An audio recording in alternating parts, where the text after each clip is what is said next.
जय हिंद, नमस्कार। मैं अंबर जैदी स्वागत करती हूँ आप सबका एक बार फिर से। दुनिया की सबसे बड़ी इकोनॉमी यूनाइटेड स्टेट्स, जिसको ग्लोबल फाइनेंशियल सिस्टम का बैकबोन माना जाता है, आज एक शॉकिंग डिबेट के बीच आकर खड़ी है। रिपोर्ट और एनालिसिस ये सवाल उठा रहे हैं कि क्या United states department of treasury effectively insolvent situation की तरफ बढ़ रही है। अमेरिका का जो नेशनल डेट है वो 34 ट्रिलियन डॉलर के आसपास पहुंच चुका है। इंटरेस्ट पेमेंट्स खुद एक मैसिव बर्डन बन चुके हैं और अब सवाल ये उठ रहा है कि क्या सिस्टम सस्टेनेबल है। अगर दुनिया के जो रिजर्व करेंसी इकोसिस्टम है वही प्रेशर में आ जाए तो जो ग्लोबल फाइनेंशियल सिस्टम है उसका क्या होने वाला है। बहुत बड़ा ये कंसर्न और ये मुद्दा दुनिया के सामने आकर खड़ा हो गया। इसी पर हम बात करेंगे। क्या जो वेस्ट एशिया में चल रहा है, ईरान, इसराइल और यूएस युद्ध, उसके पीछे के उद्देश्य, इस तरह के भी कुछ है, कुछ समझने की कोशिश करेंगे। और उमेश जी हमारे साथ इस चर्चा में है। उमेश जी, बहुत स्वागत है आपका। जय हिंद, नमस्कार। जय सिया राम अंबर जी। जय सिया राम। उमेश जी, क्या जो इंसॉल्वेंसी है उसका जो नैरेटिव है वो सच है या फिर एक एग्जैजरेटेड फियर? देखिए, ये जो फिगर है, जिस 136 ट्रिलियन डॉलर्स का टोटल डेप्ट है यूएस का, इन्होंने यूएस ट्रेजरी ने बोला है, ये किसी और एजेंसी ने नहीं दिया है।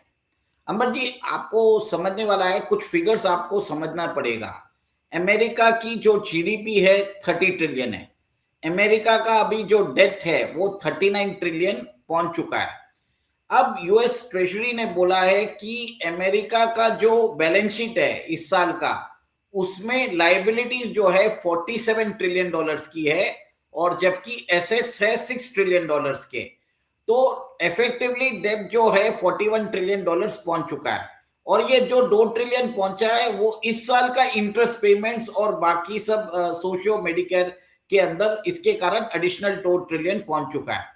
देखिए, जो ये जो है ये सिर्फ एक तरह से फेडरल डेप्ट है, ठीक है। फेडरल डेप्ट में अगर आप देख लिया जाए तो ये 39 ट्रिलियन है, इकोनॉमी 30 ट्रिलियन है, तो समझ जाइए कि डेप्ट टू जीडीपी 130% होता है। पर सबसे बड़ी बात है, इसको एक क्रिएटिव अकाउंटिंग बोलते हैं। अमेरिका के अंदर जो फ्यूचर लाइबिलिटीज है, अनफंडेड लाइबिलिटीज बोलते हैं, सोशल मेडिकेयर जो है, उसको वो जो फिगर है वो 88 ट्रिलियन डॉलर्स है। इसको वो बैलेंस शीट में डिस्क्लोज नहीं करते। ये सोशल सिक्योरिटी और मेडिकेयर के ऊपर वो उनको फ्यूचर में देना है। इसका ये लोग उसको बोलते हैं स्टेटमेंट ऑफ सोशल इंश्योरेंस। अगर ये 88 ट्रिलियन और 47 ट्रिलियन दोनों को ऐड कर ले तो 136 ट्रिलियन डॉलर्स का टोटल डेप्ट हो जाता है। इसमें सेंट्रल गवर्नमेंट डेप्ट है और अनफंडेड लाइबिलिटीज का डेप्ट है, ठीक है। ये दोनों मिला के 136 ट्रिलियन हो रहा है, जिसमें आपकी एसेट्स है 6 ट्रिलियन डॉलर्स की। तो टोटल डेप्ट जो ये एक तरह से फेडरल डेप्ट प्लस सब्सिडीज और वेलफेयर जो सोशियो मेडिकेयर बोलते हैं, दैट इज अराउंड 130 ट्रिलियन। इसके अलावा और भी डेप्ट है, मैं बता देता हूं। उसमें बाद में आता है कॉर्पोरेट डेप्ट, उसमें बाद में आता है हाउस होल्ड डेप्ट, फिर बाद में कॉर्पोरेट के अंदर नॉन फाइनेंशियल एंड फाइनेंशियल डेप्ट दोनों आता है। अगर ये वो उसका भी अगर मिला लिया जाए तीनों फीस उसको, तो 70 ट्रिलियन हो जाता है। अमेरिका का जो टोटल डेट है 200 ट्रिलियन डॉलर्स का है। ये 130 भी नहीं है, इट इज 200 ट्रिलियन।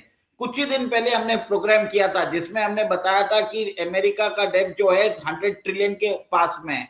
उसमें हमने मेडिकेयर डेप्ट को अभी इंक्लूड नहीं किया था। अब ये मेडिकेयर जो सोशल और मेडिकेयर डेप्ट आ रहा है जो वेलफेयर स्कीम्स का, इट इज 88 ट्रिलियन। ये ऑलरेडी वहां की यूएस ट्रेजरी डिपार्टमेंट बोल रही है। तो टोटल डेप्ट जो अमेरिका का है 200 ट्रिलियन डॉलर्स के पास पार पहुंच चुका है, और उनकी इकोनॉमी है 30 trillion. These are the real figures, mind boggling figures है। ये एक तरह से क्रिएटिव अकाउंटिंग होता है। देखिए, ये जो आपको पैसा तो देना ही है, आप फ्यूचर में देना पड़ेगा, तो कम से कम आज रिफ्लेक्ट तो करिए बैलेंस शीट में। बैलेंस शीट में भी रिफ्लेक्ट नहीं किया जाता, जिसके कारण आप ये देख रहे हैं उनका जो डेट है अनसस्टेनेबल हो चुका है। और इसी डेट को सर्विस करने के लिए उनको dollar as a reserve currency चाहिए, और सारे युद्ध इसके लिए लड़े जाते हैं ताकि वो डॉलर छाप सके, अपना कंजम्पशन जो है वो फाइनेंस कर सके, और एक्स्ट्रा डॉलर्स जो विश्व यूज करेगा फॉर ट्रांजैक्शन उधर एक्सपोर्ट करके इन्फ्लेशन एक्सपोर्ट करना चाहता है. This is the model America is working. Umesh ji, थोड़ा सा और मैं इसको थोड़ा सा विस्तार से समझूंगी कि क्या जो यूएस का डेट लेवल है वो अब कंट्रोल से बाहर जा रहा है, और साथ ही साथ जो डॉलर डोमिनेंस की बात आती है, जिस डोमिनेंस को बचाने के लिए प्रेसिडेंट ट्रम्प बड़ी से बड़ी लड़ाई लड़ जा रहे हैं, क्या पहली बार उस पर एक सीरियस थ्रेट नजर आ रहा है?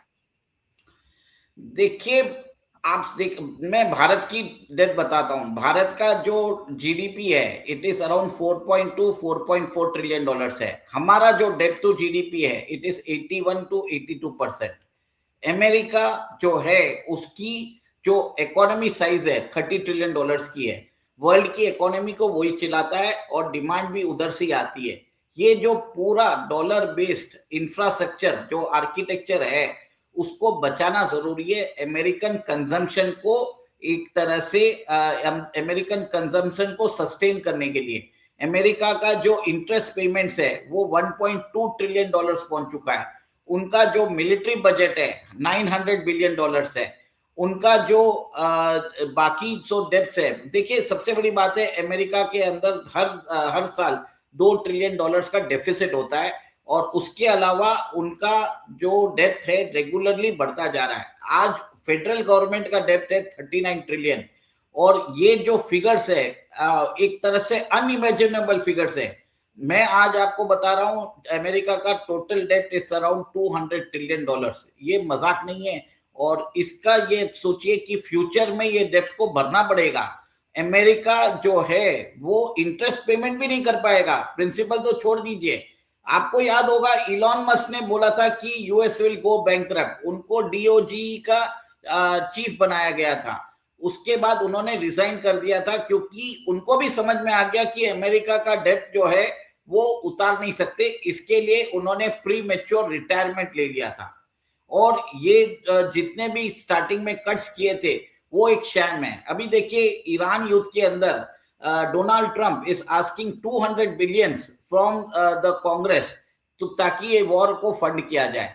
तो अमेरिका परपेचुअली एक वॉर में रहना चाहता है ताकि जो ट्रेड डॉलर से युआन में जा रहा है उसको रोका जाए, और वापस जो एनर्जी ट्रेड है कंप्लीटली डॉलर में लेके आना चाहता है. दिस इज द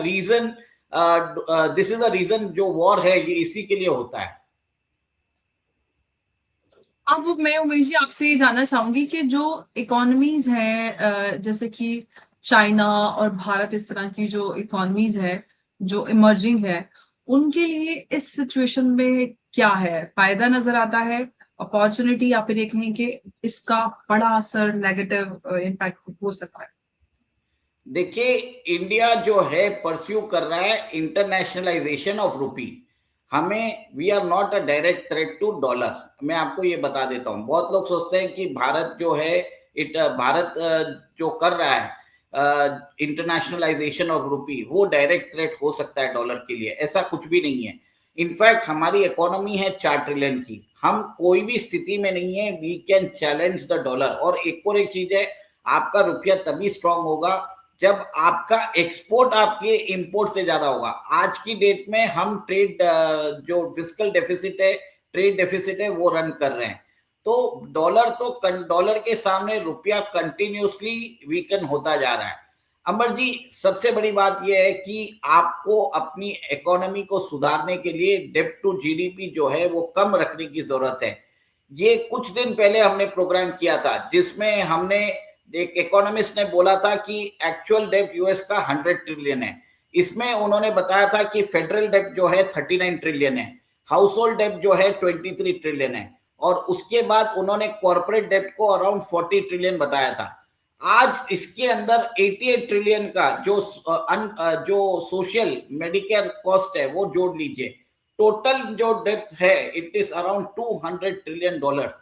और अमेरिका की जीडीपी कितनी है? 30 ट्रिलियन. मतलब they are living beyond the means.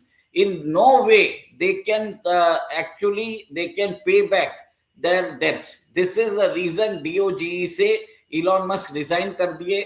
उनको भी समझ में आ गया कि सारी ये जो फिस्कल मैनेजमेंट की बात होती है इलेक्शन के लिए अच्छी होती है, इलेक्शन के बाद वो ही जो गवर्नमेंट में आते हैं लोग वो एक तरह से अपनी पॉलिसी रिवर्स कर देते हैं.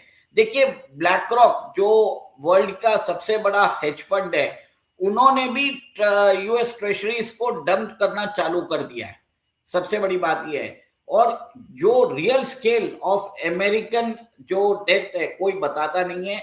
और ये आप ये देखिए कि जिस हिसाब से मैंने अभी ब्रेक डाउन किया है, total date is more than is around 200 trillion और उनकी इकोनॉमी की साइज है 30 ट्रिलियन और ग्रो कितने में हो रहे हैं 1% 2% पे ग्रोथ हो रहे हैं.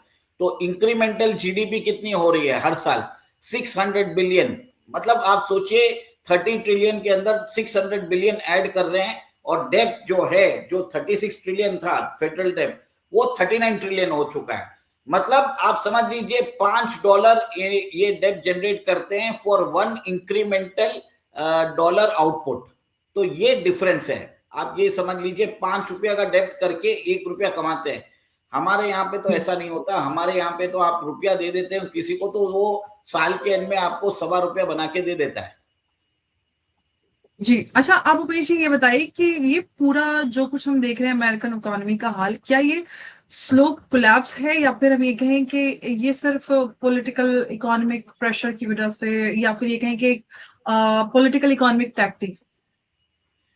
देखिए ये एक ग्रेट रीसेट आने का है, मैं आपको ये भी बता देता हूं. और ग्रेट रीसेट के अंदर जो होगा वर्ल्ड वाइड फाइनेंशियल कोलैप्स की तरफ हमें बढ़ना ही पड़ेगा, जिसके अंदर आपके जो डेब्ट्स है वो राइट ऑफ हो जाएंगे. इसके लिए बीच में बहुत सारे आर्टिकल्स भी आए थे जिन्होंने बोला था कि अमेरिका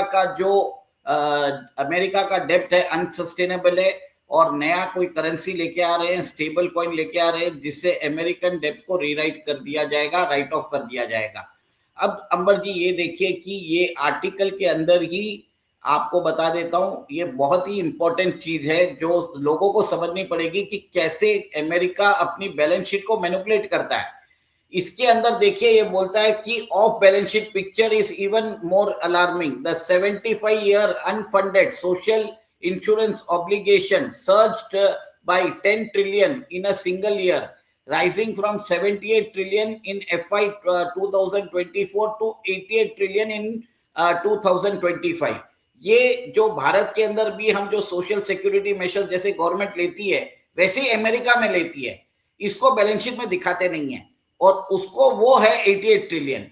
उसके अलावा अमेरिका का जो फेडरल डेब्ट है, कॉर्पोरेट डेब्ट है और हाउस होल्ड डेब्ट है और ये सोशल सिक्योरिटी केयर डेब्ट है, इन सबको मिला लिया जाए तो पहुंच जाता है 200 ट्रिलियन.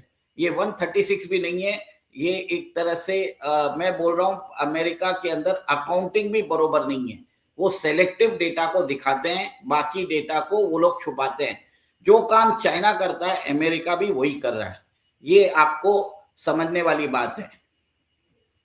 ओके अब बात मैं एक और सबसे इम्पोर्टेंट करती हूँ जो इससे निकल कर आती है, जो इशारे करती हुई हम समझते हैं कि क्या होने वाला है, जो दर्शा रहा है कि दुनिया क्या एक नए फाइनेंशियल ऑर्डर की तरफ बढ़ रही है और किस तरह का ये हो सकता है.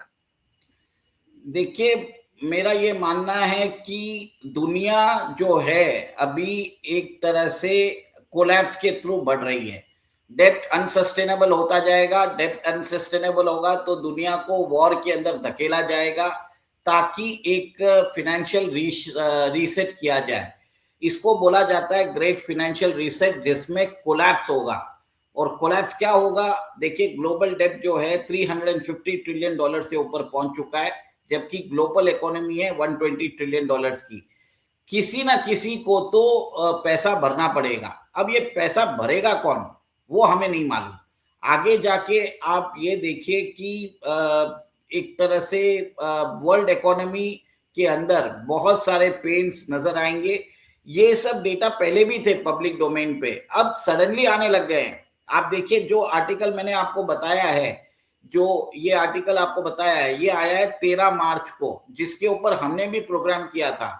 और उस समय आपको याद होगा कि हमने इसमें अनफंडेड लाइबिलिटीज, जो सोशल मेडिकेयर लाइबिलिटीज है, वो 88 ट्रिलियन का फिगर जोड़ा नहीं था। उस समय ये टोटल डेट अमेरिका का 110 टू 112 ट्रिलियन डॉलर्स पहुंच गया था।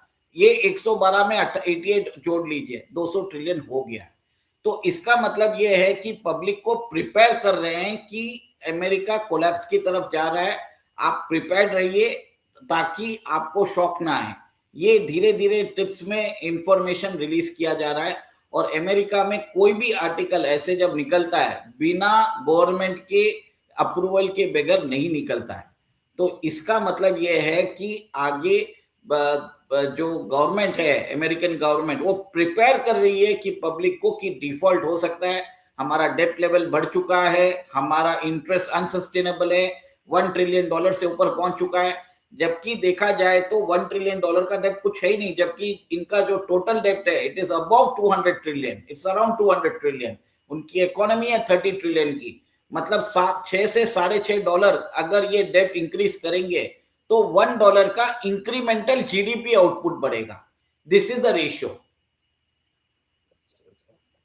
बिल्कुल आपने सही कहा वैशी। और इतिहास हमें ये बताता है कि फाइनेंशियल सिस्टम ओवरनाइट कोलैप्स नहीं करता, लेकिन क्रैक्स जब दिखने लगते हैं तो उन्हें इग्नोर करना सबसे बड़ा रिस्क होता है। अमेरिका अब भी दुनिया की सबसे पावरफुल इकोनॉमी है, लेकिन डेट डेफिसिट और पॉलिसी प्रेशर का कॉम्बिनेशन जो है वो एक डेंजरस मिक्स बन सकता है।